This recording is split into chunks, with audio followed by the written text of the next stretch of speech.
Alright mga boss, so papalabas ulit natin yung ating 4-pass brake na H100. May vlog na tayo nito kagabi kaso medyo malabo na kasi nga madilim na. So it is isang 2024 na Hyundai H100 2.5 liters na diesel engine, 95% red light yan mga boss.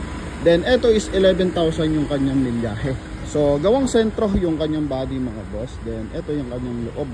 So naka-dual AC yan mga bossing, naka-plastic pa yung mga upuan, talagang presentable pa to.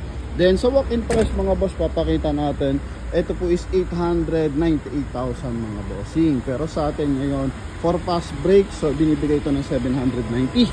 Yung ating unit mga boss is galing to ng Maybank. So naka-leather seat pa yung kanyang mga upuan, malamig yung kanyang aircon mga boss. So sa mga interesado dito, tatawag lang kayo sa ating contact number na nasa screen mga bossing.